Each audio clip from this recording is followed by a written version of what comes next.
Hello, everybody, and welcome to the 28th, I believe, ever episode of Press A2 Podcast. I'm your host, Jacob Hujik, and with me today is Taylor Severn. Did you catch our rambling at the beginning there? I did not. Okay, we were muted. That's good. And Scott McPherson. I wish that you caught our rambling. Oh, I'm sorry, guys, but also I'm not sorry. So yes, we are doing our podcast, and today it's going to be on Overwatch, the first new Blizzard IP in 17 years, if I'm doing my math correctly. So, what math? Well, StarCraft came out in 1999, I believe. So that would make it 17 years. I think that's right. Well, it depends on when in 1999 it came out. It came out on this day, today, right now. Yeah? Yeah. I don't believe that. It might have, actually. I don't know that if that's a lie or not. But I feel like that's a lie. In either case, It's highly probable to be a lie. We're going to be talking about Overwatch. But before we do that, as always, how are you guys? Have you guys been playing anything besides Overwatch recently, since we've seen each other last? Well, on the podcast, at least. Yeah. Well, you haven't Jacob seen me thinks in I'm a somber. while. Well, we're going to go eat delicious food on the weekend, so don't worry about it. Yeah, Scott. Stop I'm worrying. on the podcast. Stop worrying about it, Alright. Scott. I was playing Ocarina of Time on 3DS and Destiny. Shocker. Wow. I love Taylor, what about you? I'm just apparently been very somber. You've been playing Marvel Heroes. I've seen you. You don't lie. Yeah, I play that. I recently got Blade. He's been fun. I've been shooting his shotgun. That's been good. Mm-hmm. That's Blade. I could have sworn you said I recently got laid, and I'm like, what? Yeah, no, Blade. Okay, good, great. I just wanted to make sure. Yeah, no, that's not information for the podcast. Yeah, exactly. That's why I was confused. I myself have been playing a lot of Overwatch, a little bit of Dark Souls, and a little bit of Heroes and Hearthstone. Dark Souls. A whole bunch of games, at least on the weekend. Which Dark Souls is the first Dark Souls. So yeah, but yes, Overwatch has taken up a lot of my time recently, as it just came out a couple days ago. Oh my goodness, we rip. lost all the video. Oh, rip. We didn't lose my video. Hey, we lost mine, but we're gonna press on ahead, as if that didn't happen. Hey, we're back. Like I said, first a new Blizzard IP in 17 years. The game takes inspiration from classic shooters such as Unreal Tournament, Team Fortress 2. and a lot Team from Fortress. Team Fortress 2. This kind of class-based objective shooter. But it's kind of an evolution on some of those. Well, yeah. It's much more Aspects. intricate. But... Much more polished as well, I would think. I mean, Shots I fired. feel like Team Fortress 2 was the epitome of polished. Now a little bit of history about the development of the game. It's the team that worked on Overwatch was originally working on an MMO called Titan. We don't know very much about Titan. It was never released. The developers kind of thought of it as a failure. I don't know why my camera suddenly went really dark, but whatever.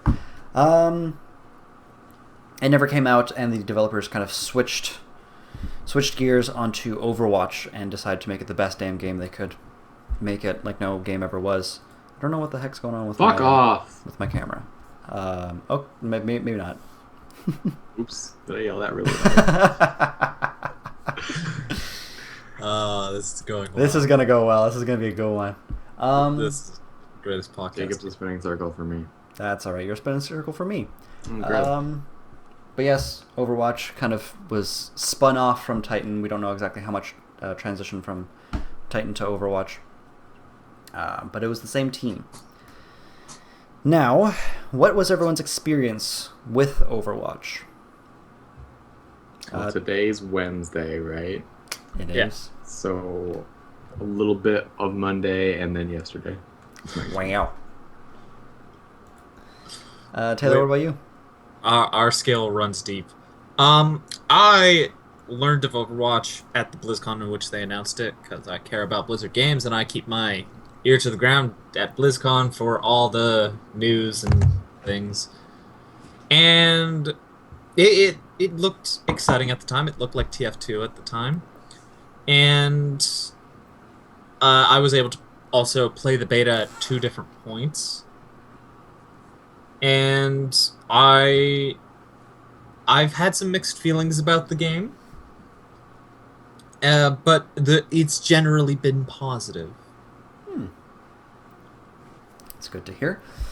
I'm pretty similar to you, Taylor. I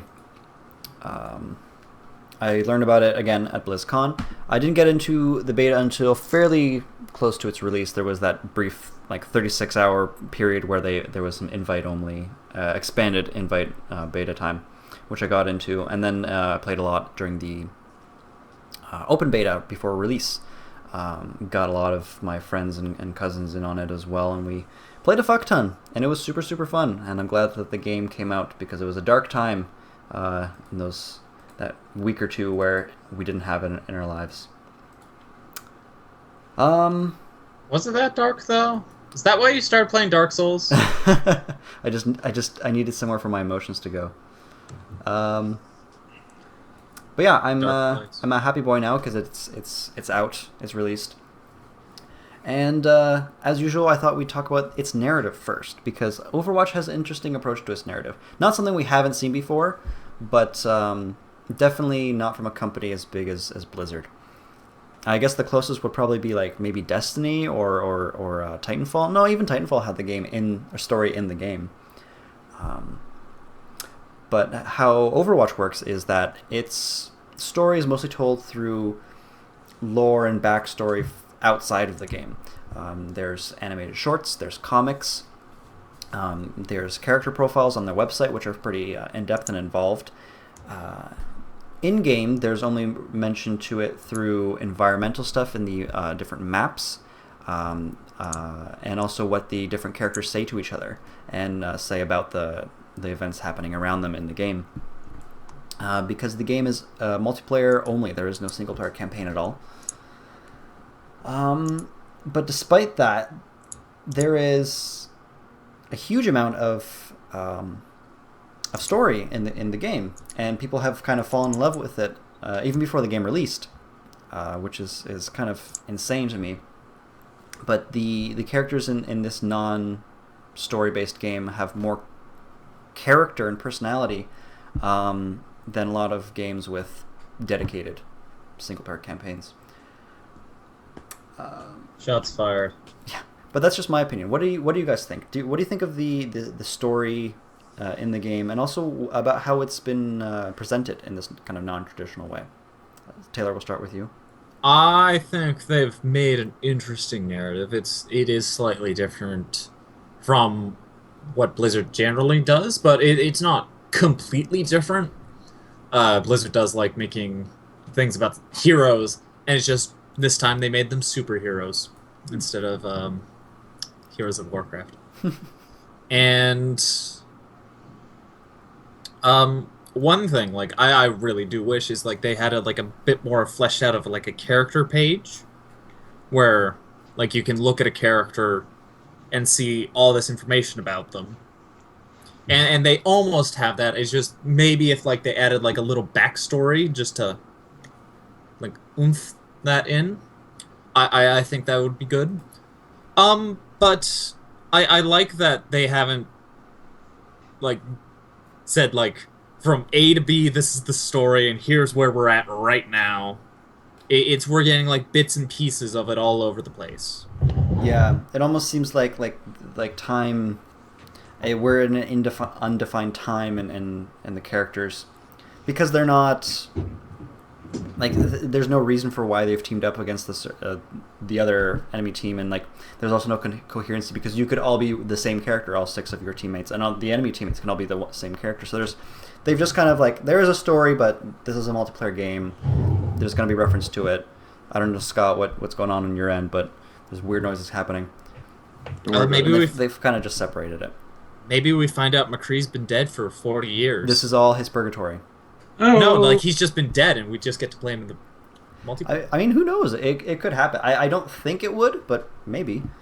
And I actually really liked your idea of kind of incorporating the character's backstory, like Like the a same bio stuff. page? Yeah, exactly. I think that would be nice just to have something in game because it's really limited what's in there. Like it's there, but you can't access it easily. You have to go through the map or like literally stand in front of every character or kill every character or interact with them in some way to hear every bit, which is a little difficult.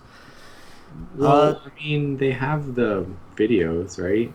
The animated shorts. Yeah. Yes, but those aren't in game. Is what you're saying. No, I mean they're pretty damn close to in game though. They are in the browser. There's a in the lot. launcher, There's a lot rather. less digging than you need to do for Destiny. Yeah, the Destiny is quite an extreme case. These ones are a little bit more available. Yeah, it's there. It's not in the game, but I mean, it's like right before you launch the game, you can watch them. Do you think it detracts from the game at all that it's so separate, or do you think it's kind of a bonus? I wouldn't use the word detracts. I think having something in game would be nice, but I don't think the game is inherently hurt because of it. Yeah, No, I agree. I think it's fine. I think so as well. Wow, we all agree on something. That's actually a miracle. Yeah. Wait, no, I need to change my opinion. Too late. Yeah, It's recorded. I think it's good on the game to not be bogged down by its own story. Like it's there if you want it. If you don't care, play the game, have fun in multiplayer. Shoot things. But if you want to watch animated shorts and learn about these characters, it's there for you. But if it was in the game, would I be sad? No, I think it would kind of be cool. But keeping it separate is totally fine, in my opinion as well. I mean, is there any story elements that you would want to touch on before we move on to our next topic? I haven't really been able to like read the comics. Have they done like short stories? No, it's mostly just comics. There is like world update kind of stuff on their website. I haven't read much of it, but most of it is through the comics and the animated shorts. That's the meatiest stuff. I'd be curious to see how much, like, okay, I can't think of the word for it right now. It just escapes me. That actually kind of freaked me out that it went that quiet. I was like, fuck. I was like, oh god, no. Did everything shut down? Not again, no. I mean, what? We got a Scott camera back. Yeah. Awesome. I got a Jacob camera back too. I feel so sorry for you. Yes, I really like what they've done with a lot of the characters. They, like I was saying, they just seem so, I don't know, like so personable. They have like such big personalities, and you actually care about them. I mean, secret producer of the show has never played shooters outside of like GoldenEye, the original GoldenEye. And before this game even came out, she started hearing things about it, and she started learning about the characters for the animated shorts and whatnot. And she got super into it. And she started playing a shooter game, which is again a genre she has no care for at all, solely because of the characters. And I think that speaks volumes to Blizzard's writing team and character design people, because like they all just like move and animate so well, and it's all in character. It's awesome. It's really impressive is what it is. Yeah. Oh, wow. Yeah. It's neat. But the character animations are the only thing that's polished, highly polished in this game. The gameplay is just butter smooth. It's silky. It's smooth. really good, yeah. Yeah, everything just feels great. I have no qualms with how any of the characters control. They all seem to go. They do what you want them to do. I keep wanting to double jump, but that's just because a lot of the Team Fortress 2 I played. I thought only the Scout has double jump. You played a lot of Scout. I did play a lot of Scout, and then like Scout. the rocket jump for the Yeah, I guess that's true. soldier. But one of the most interesting things about the game that I like is that it focuses so much on mobility. Almost every character has some sort of mobility power. So we're just moving into gameplay now? Yes, we have moved on to gameplay. Oh no, I didn't use their bumpers. Screw it. Yes, the gameplay. So many of the characters have mobility powers, and they're all different. Widowmaker has a grappling hook that lets her get to hard to reach places. Hanzo can climb walls. Same with his brother Genji. They're the only two that share an ability power. Tracer can blink forward or recall backwards. Who am I missing? There's a lot. Mercy Soldier can fly. sprint. Mercy can fly to people. Soldier can sprint, which is just the traditional kind of one. Pharah can just outright fly, with a bit of a limit. So Falling with style. but it's interesting because so many of the characters' abilities are focused on mobility, and the only penalty to death in this game, because there are no kill streaks or anything, or not kill streaks, but points for killing someone, relating to whether you win the match or not. The only penalty to death is having to walk back to the fight. And that means that the few characters who don't have mobility abilities, it feels very frustrating when you die. Mobility abilities? Just Mobilities? Oh, I get just you. mobility. Just mobilities TM on the end of it. Yeah. Those characters are very frustrating. I just like there's nothing to do to speed yourself up or not while you're getting back to the fight. And I'm kind of two minds whether that's a good or a bad thing. On the one hand, yes, it is frustrating, but on the other, you died. There's no real penalty to death besides having to walk back, and that kind of walk of shame. It's what you get, and it kind of makes you feel more to I don't want to die anymore because I don't want to feel that again. Yeah, it's more of a pure objective-based game, which is awesome.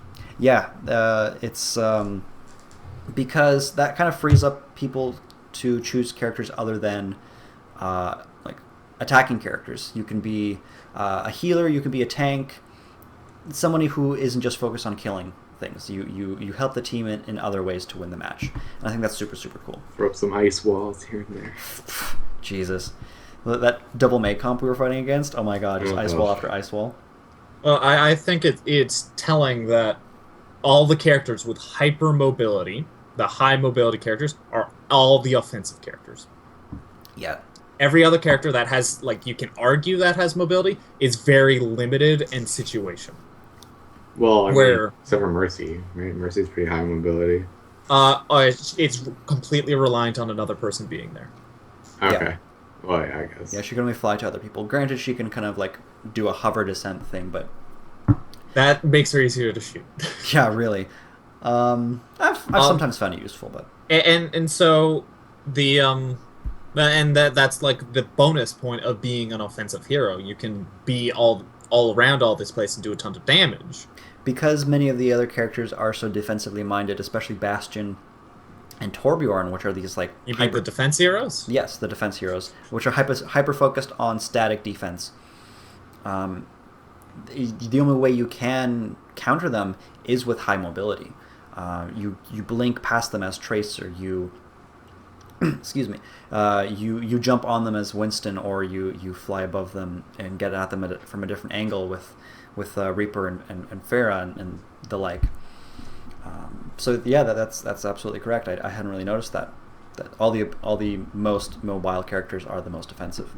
It's almost like if you read the description of offensive, it's highly mobile, highly damaging characters. Almost. If only I read. No, that is in-game. If only I could read, I would know that for a fact. Yeah, I know. It's crazy.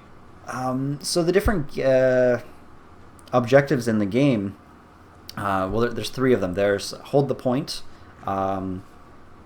attack / defend, or escort a payload, which are similar to Team Fortress. I don't think they have the hold the point game mode. King of the Hill? King of the Hill. Oh, well, there you go. They do. Do you think that's these three modes are enough for a game like Overwatch? Yeah. Especially considering it's a multiplayer-only game. I mean, the only other thing that they could do would be a kill-based... Or capture the flag. Which would, I agree, would be difficult because of the high mobility of many of the characters. Yeah, I feel like that would kind of... But I wouldn't put it past them to do it. Yeah, but the problem with capture the flag is it'd be really limited. Like the range of like characters that would be useful in a capture the flag game is a lot less than in attack defend or King of the Hill and stuff like that. Yeah, you are right. I mean, they could do something where like just so like Tracer can't blink and get the flag and blink out would be that if you are holding the flag, you can't use your abilities. Or I heard a suggestion where the flag is actually a mech and your character gets into it and again has different abilities but can't use their original ones. Would be an interesting kind of thing, but how they implement that and how they keep all the other characters relevant, it's hard to say. Particularly the defensive ones. Yeah, mostly the defensive ones. There is one other type of game mode in the game, which is the weekly brawl. I don't know if I'm using the right term. I think so. I think that's what it's called. The only one I played was one where you switch characters every time you die, whereas in the normal game mode of Overwatch is highly focused on switching out your character. If your enemy teams have a composition that you just can't beat, you switch your character to counter them. And if you stay with the one character the whole match and you start losing, it's your own damn fault. But in this weekly brawl, you had no control over the characters you were playing as, and it didn't feel good.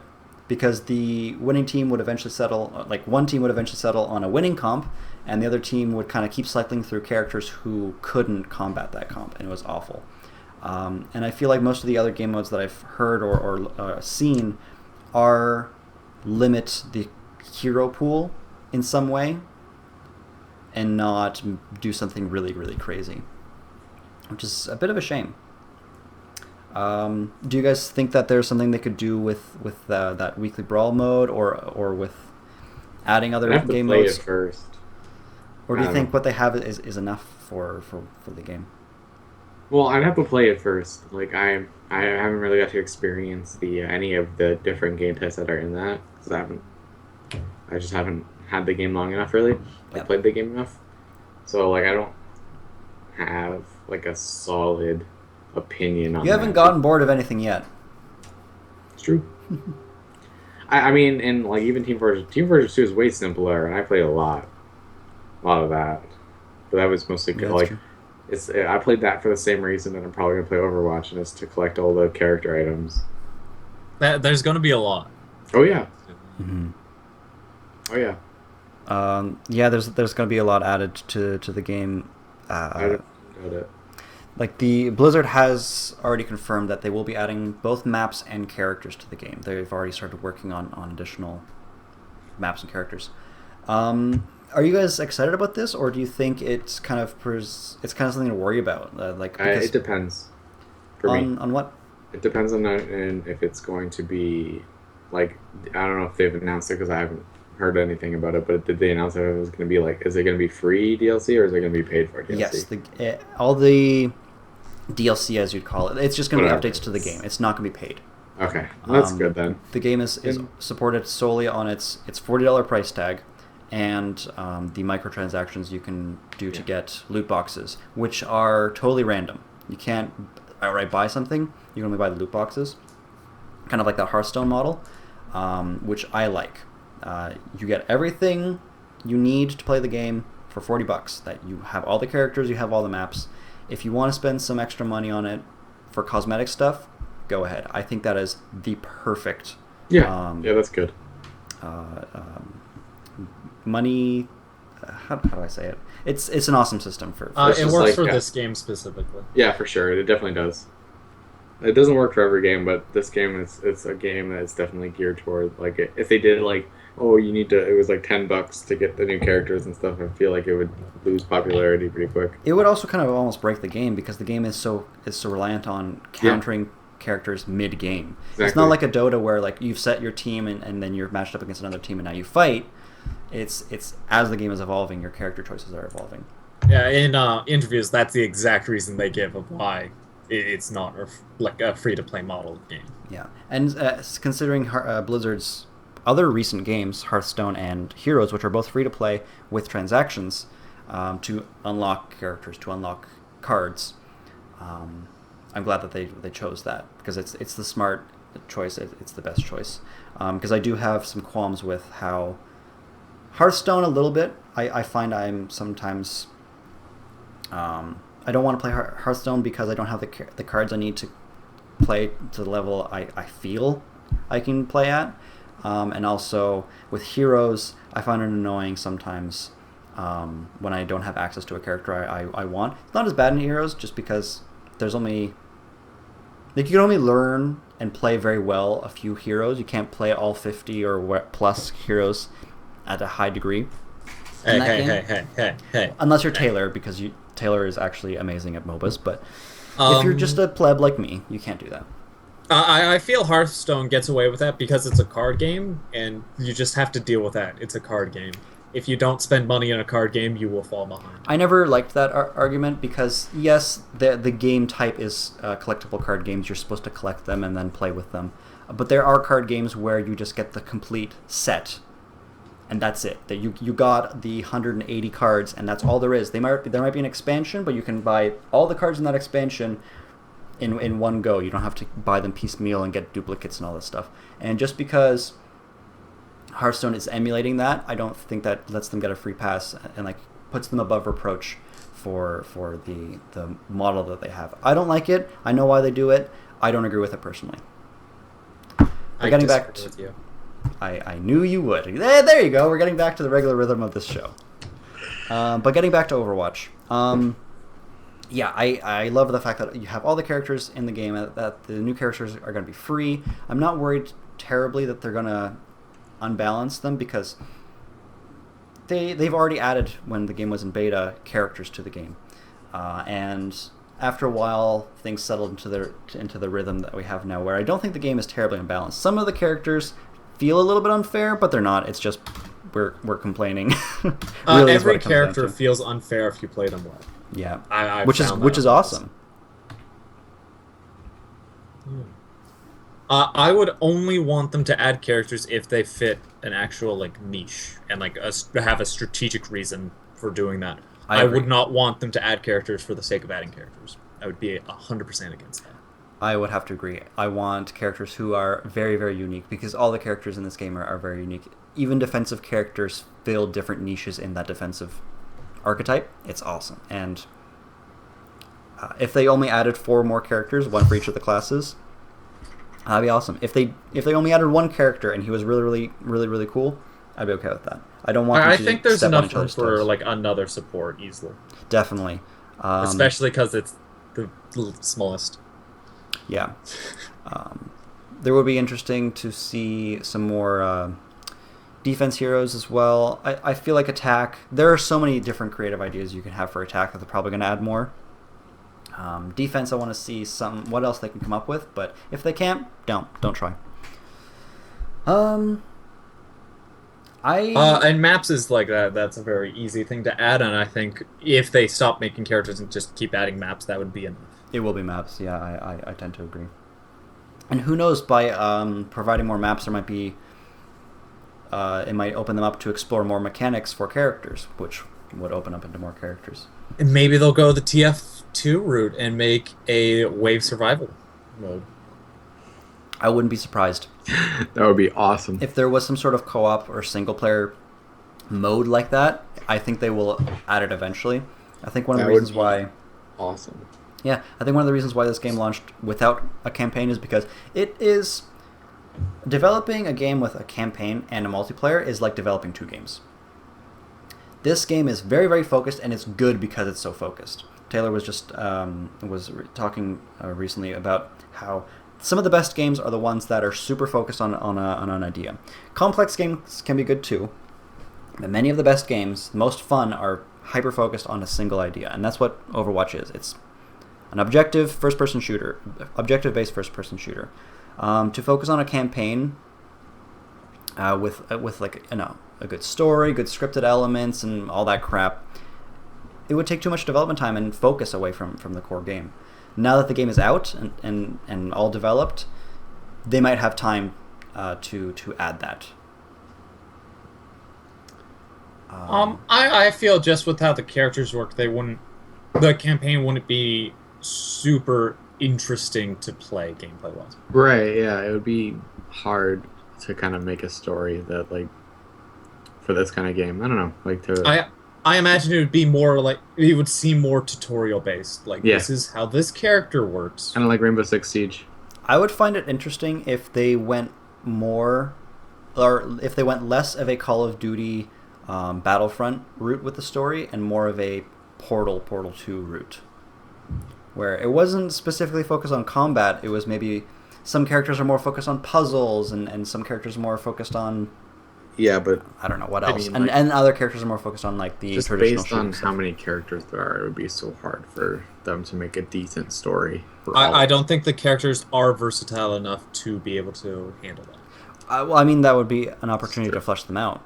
But I think more people would want to see animated shorts or a full-length movie of the characters. Maybe not all of them at once, but I really enjoyed a couple of the shorts. Were like, wow, that was really, really cool. That was exciting to see the character. Overwatch Civil War. Everyone's in it. Yeah, no kidding. That would be very, very hard to pull off, but I would go watch it if it was a thing. But yeah, getting back to the actual game, with all the characters, it's not quite like a MOBA, because in MOBAs there's often certain characters or character archetypes that hard counter the other ones. Depends on the MOBA. Yeah, it's not every MOBA, that you're right, but I'm thinking specifically of Heroes of the Storm.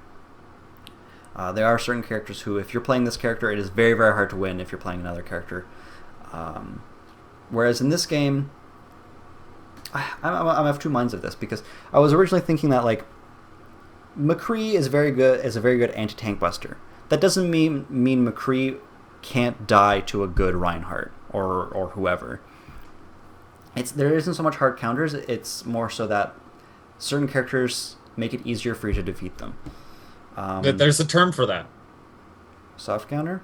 There you go. Hey, I did it! Logic thinking. And I'm kind of glad I knew what the term was. I just didn't. I don't know. Is it a real term? I guess it is. Yeah. The term is hard counter. What would be the other term? Hard boiled counter. Oh, that's more extreme. A scrambled egg counter. A sunny You side just up. got eggs on the brain. A sunny side up counter. A deviled count. Okay, this is over. Yes, it's more reliant on soft counters, this game, which I think,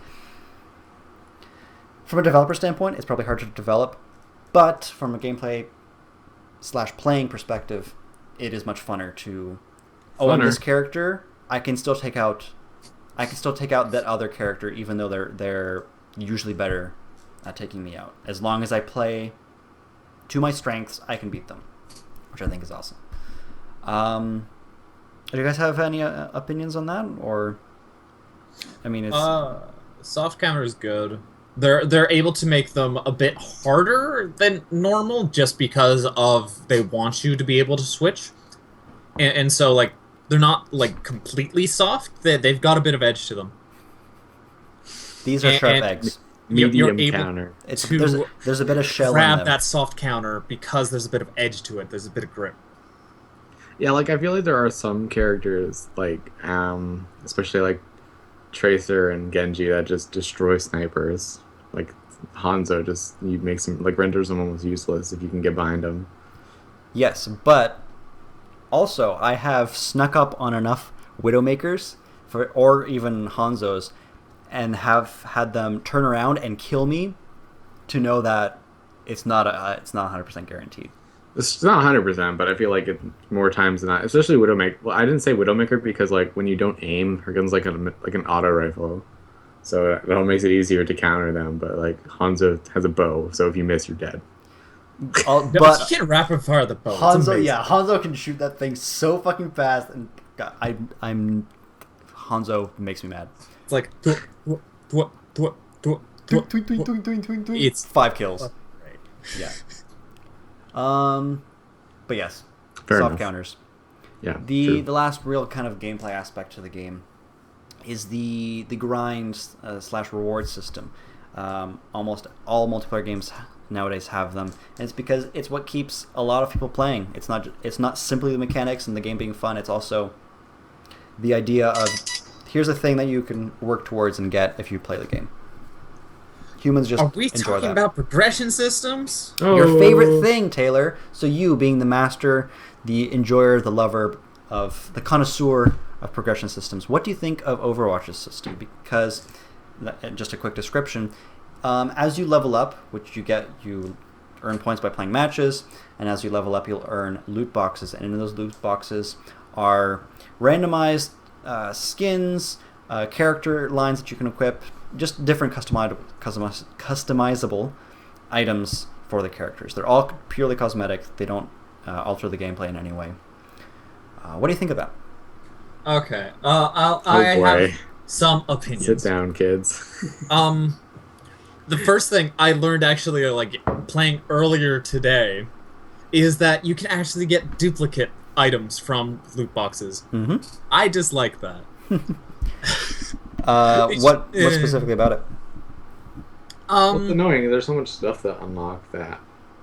Like, you shouldn't get two of one thing, because then that's useless. Because they're purely aesthetic, they don't make a difference. So why would you get more than one of them? You do get like a extra, or you do get currency. They get converted into currency. Yes. Yeah, yes, but still. Yeah, it's slightly annoying, but overall, I really like it, and the reason I like it is because it's self-regulating. And what I mean by that is, when a new player comes to the game, you want to give them a bunch of shit and be like, this is awesome, and then they get the stuff like, this is awesome! This is awesome, yeah! And then, as they progress in the game, you want them to be, like, it to get harder for them to get those items. And this is a system that self-regulates, because as you level up, like, early on, you'll level up really fast, you'll get things really quickly, and then as you go up in levels, the experience and the length of time it takes actually just gets longer. Yeah, it increases. And, it stays the same throughout, and so it's like, you earn a level, here's a loot box, this is forever how this will work. Because, other systems, they'll give you a bunch of free stuff, and it's like, okay, how do I get more of this stuff? And then it's like, oh, you have to do this other thing that's completely different, and that you have to kind of figure out. Yeah, in many free-to-play games. You're right, there's like, okay, we gave you X amount of your free shit that you just get, and now to get more of that free shit, it's very, very difficult, and you have to go do this one random crazy thing, and then go to this website and do that other stuff. Yeah, I agree. It's not that, like, it's crazy and long, it's just, it's not the same thing that you did initially to get the initial free stuff. Yeah. And that, I feel that could be a bit of a disconnect. The exponential increase between levels does cap off at level 25. At level 25, all the levels are the same distance apart, which I think is pretty good, because then it's not like, it's been like 4 days, or it's been 4 years, 6 months, and however many days since my last loot box. Like, you will get them at a regular clip. I keep getting 5 of the same spray. How? Taylor, it's because you own everything. You've been playing for 8 years. No, there's just like one spray I can't get. Well, eventually you can buy it. And like, out of principle, I don't buy it. Ah, okay. One cool thing is that they're going to be adding more cosmetic items to the game, which naturally. I mean, some of the different skins for the characters are just like, that's really cool. Like, there's that pirate Torbjorn skin, which just like, just perfect. And the Dejin Zenyatta skin. There's a lot of really, really cool skins. So it'll be exciting to see them get more and more creative with them. Getting back to the loot boxes, I agree with Taylor. I really like it. It's something to grind towards, but it doesn't affect the gameplay at all. That's all I care about, and it's fine. Scott? Yeah. Great. I mean, like, there's not much else to say. It's like, it is what it is kind of thing. Like, I don't mind it. It's good. No, that's perfect. Like, they done good. They did a good system. I'm glad I was able to say more than Oh, I don't fucking care. But Hey! one thing I really appreciate in this game is the fact that, and we mentioned it earlier, there are no... The objective of the game isn't to kill as many people of the opposing team as you can. Although that does, in a way, help your team. Yes, of course. Like, killing is But it's not direct. Like, it's more yeah. indirect. It's directly related to the objective, but it is not the objective. Yeah. And that, I think, along with a couple other systems that that Blizzard has implemented to the game, really foster a much healthier community. And with that, we'll be going on to our next topic, which is community. I think this game has the potential to be to have a healthier community than MOBAs and some other shooters, just because it's not as focused on getting kills. It's about helping your team get the objective or defend the objective or whatever it is. Once the game is over, you can commend your teammates or even your opponents. There's a play of the game that kind of highlights when someone did something really cool, and granted that might not be it may not foster the best in community, but it's more angled towards, hey, I did really good this match, as opposed to, hey, you really sucked in this match. Watch this guy destroy you. It's just like, no, he pulled off something really, really cool, and we should all appreciate that. In the way you say it, like that it will help foster a healthy community, I disagree with that. I think like the commending and like the play of the game is neither here nor there for this topic. It's like it doesn't affect toxicity of the community. I haven't noticed a lot of toxicity in the community, and I would have assumed that's one of the reasons why MOBAs get a really bad rap for toxicity is because Overwatch is a really fast-paced, fun game that's like over in a few minutes, and you can leave at any point. There's not a huge penalty for leaving. Yes. You can join games already in progress, and like there it's in progress. Like you're not going into like a game where it's very casual. Yeah, you can hop in, hop out. Where like in some of the more popular MOBAs, games take like an hour long, and you can be doing something for 50 minutes, fuck up, and then you lost, and then you don't feel good about that. But because Overwatch is so short and so fast-paced, mistakes will happen and happen quite quickly and quite often, but you don't feel bad because things just keep happening very quickly. Next game is a couple minutes away. Keep moving on to the next thing. I would tend to agree. However, Heroes of the Storm, and I'm going to go back to this because I played a shit ton of it. Heroes of the Storm has much shorter game matches compared to other MOBAs. 20 minutes as opposed to 40 plus. And that game is still rather toxic. It's not quite as toxic, but it is still very toxic compared to Overwatch. I have encountered almost no like bad mouthing or just that awful behavior that you see so often. You know what's funny? Sorry, this is off topic, but it's on top. It's like on topic of toxicity, but not really Overwatch. Yeah. I was playing Rocket League, and people get salty as shit in Rocket League. It's funny, like so much trash talk and like me and Brandon were playing with one of our other friends, and we were just like destroying his other team, and this guy was like. He was just like, oh, get lucky, and like you guys are so bad, and we beat him like 7-1 or something like that. And it was just like, yeah, and like just the rage quit is real in Rocket League. It's funny. Yeah, Rocket League can get pretty competitive, but I mean, like going on the part of it kind of counters your short games don't have that effect because Rocket League are 5-minute matches. but I again, think it's League, less. It's less of an issue in shorter games. I definitely agree. I 100% agree, but I was just like, it was one of those things. And not to say, again, that there isn't any toxicity in Overwatch. I've encountered it. I was going to say that. I've done it, and I try not to, but I have. Wow. Been a bit of a salty Sally, or whatever the term is. But I feel like all those reasons, and they've all been done on purpose by Blizzard, the shorter game matches, the ability to commend your teammates and your opponents, the step away from kill death ratio and the fact that you can't see other players' kill death ratio in game are all steps to try and make the game casual and fun to get into. Not to say that the game can't get competitive. I mean, there's a budding esports scene around this game, but they really want to make sure, hey, did you just get into shooters? Are you like the producer of the show and have never played a competitive shooter before? Don't worry. Even if you suck at aiming, there's characters for you to play. Even if you are intimidated by the prospect of playing on a team or playing online, we will ease you into it. And I think that's what they were going for, and I think it's been a success. It's a very accessible game. Still disagree with the commendations with anything revolving around toxicity in the game. I think it helps. Because every now and then, yeah, my usual modus operandi is if the enemy team is up there on the score screen at the end of the game, I'm probably not going to vote for them. But if I saw someone again and again and I'm like, fuck, he is good, I will give him a vote.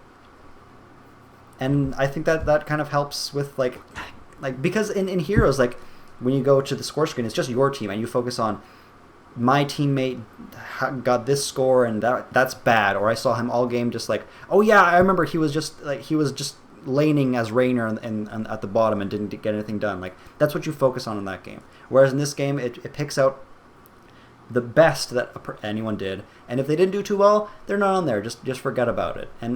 And you can vote for those people. Like, you did good. You can't vote bad. There's no thumbs down. It's only thumbs up. Social engineering. If there's a bad Rainer in my game, aside, I'm like, that's a bad fucking Rainer. I don't need the score screen to tell me that. And so I will already know that. But it reinforces it once you see it again.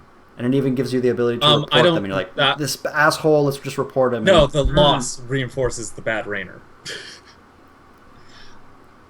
But again, the score screen from Heroes doesn't focus on that. It's just like, here's who did really, really well this match. Some people didn't do quite as well, but don't worry about them. These are the guys who did really well. And when you see yourself up there, or you see your friend who was playing with you on there, like, yeah, like let's give him an upvote. Let's get him an epic before the enemy team gets their guy an epic. That's what you're thinking of. You're focused on, at the end of a match, on commending one of your teammates, as opposed to, fuck that Rainer. I watched him all game. What a shitlord. Like, I think that helps a lot. Shitlord. I really do feel that, like, you can still, like, that's still, like, a thing in Heroes, and this commendation system doesn't affect it at all. Like, it's not a toxicity system. I think it does. Scott, what is your opinion on this? Tiebreaker! Oh. I actually am curious on what your opinion on this is. Like, I mean, I think it's neat. I'm not saying it's a bad system. I'm not saying it's like any bad. I'm just saying I know. He's saying it doesn't affect it doesn't affect saltiness and stuff like that. I kind of have to agree with Taylor, to be honest. It doesn't really affect it. It's a cool thing to do, and like you're right. It's nice to be able to like congratulate people, whether it's your teammate or your enemy, if they did good. But it doesn't really change if you got salty during the game or not. It's just like one little button click at the end of the game that's like, yeah, all right, he did fine, but I'm still pissed off about it. No, that's a good point. Yeah, I still think it's a step in the right direction. But we talked briefly esports, about how this game, it is casual, but it can be competitive. Oh fuck. Competitive, yeah, Jesus. And like I said before, there is a budding esports around this game.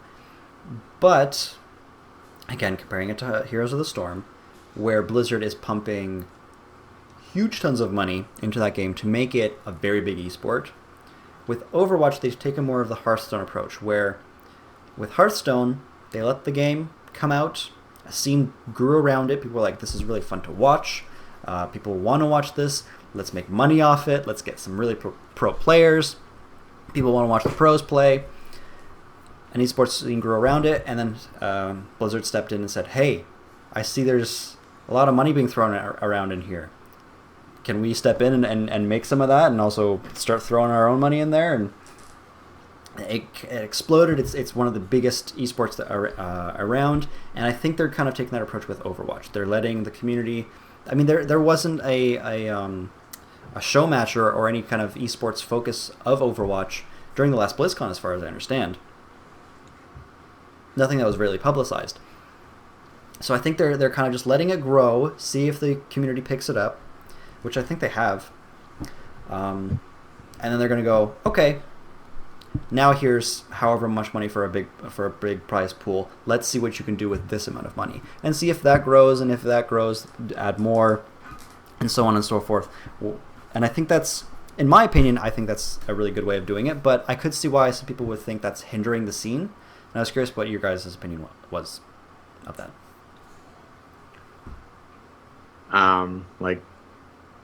Do you think Blizzard should be stepping in right now and like, here's a big tournament for Overwatch? And I think it's neat. I think it's better to let community kind of like take over the game first, and then like after it's really big, because it did just come out officially yesterday, and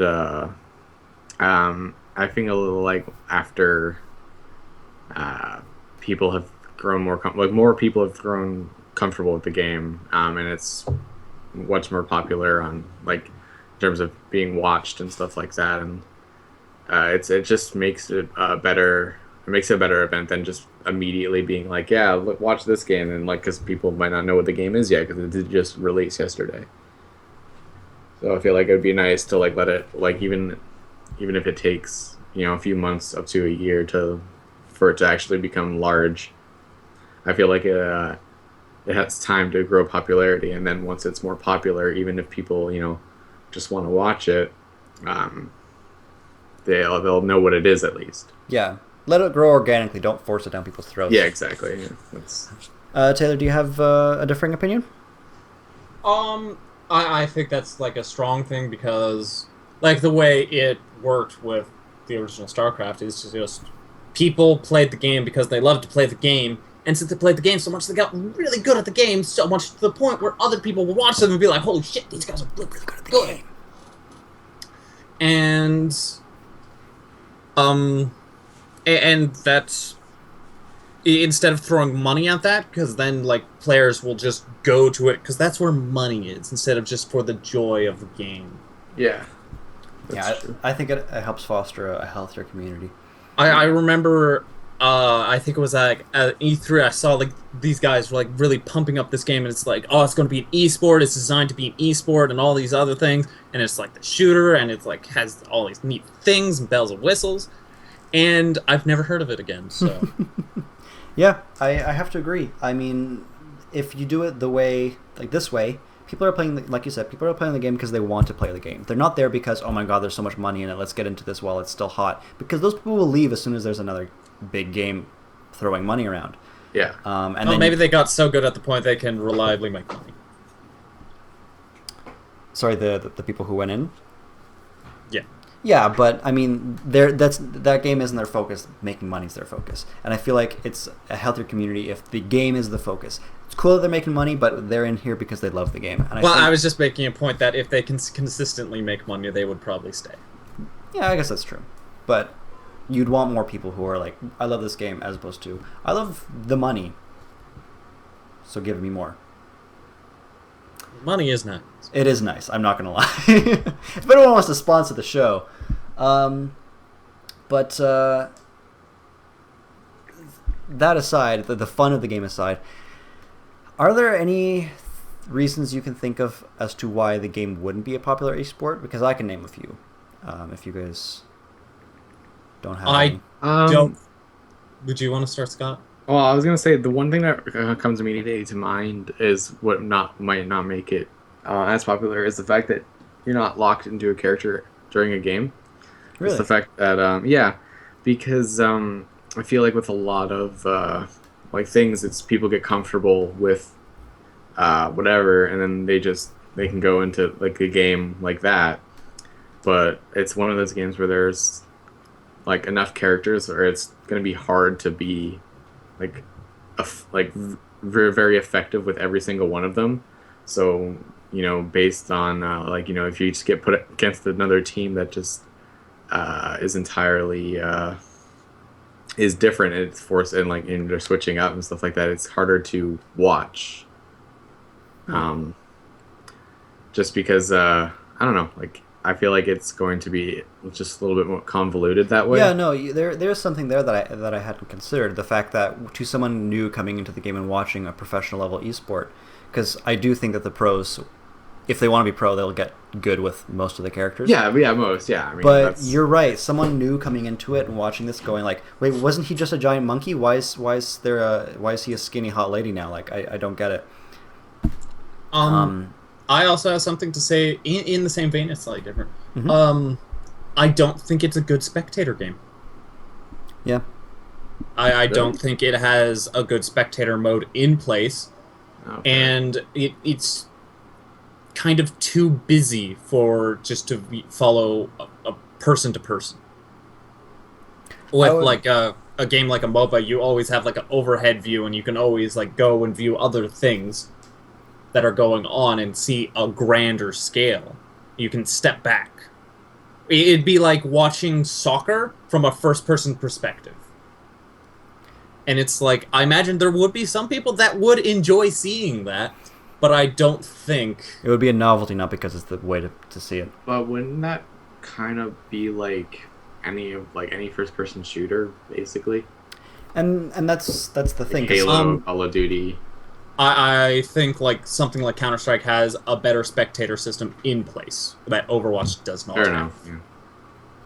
Yeah, same with Halo, but yeah. As for myself, I love watching esports, but the ones I watch are almost exclusively the ones that are from an isometric perspective. Like Taylor was saying, you can get this grand scale. You can see everything not everything, but you can see a lot of the action from a bird's eye view. Whereas shooters, I watch very little of them, and it's because most of the time when I see them online, it's just that first-person perspective, and it's kind of hard to judge the team's maneuvering and flanking and strategy that way. It's just how good is he at pointing at the guy's head and shooting him. There are some, but it's harder to get across, and you're really relying on the commentators. I know there are some games that have a good spectator mode where you can kind of fly around and get different angles. And CSGO, I think, is the biggest first-person shooter esport, and they have lots of systems. Yeah, they have a map you can see. They have a system where if the character who's being shot at, the player doesn't see it, but the watchers can see their health displayed as a silhouette. I believe it gets redder as they're closer to death, and just small touches like that, and having certain camera angles set up on kill spots would go a long way in helping a shooter in general be more watchable and popular, and Overwatch doesn't have those. I think if they want a big burst in its esports or watchability, it's going to have to focus on that, which they don't have it right now. It's still a very fun game to watch.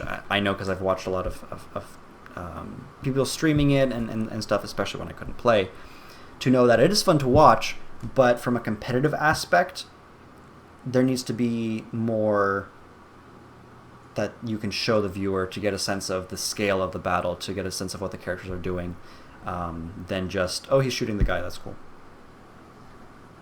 One thing to go into this, back when when Overwatch beta started, I wanted to watch a video of it because hype, and the commentators they were in waiting around for the match to begin, and that was all fun and dandy. But as soon as the match started, they just went into this more tactical thing, stopped making commentary and stopped being interesting, so to say.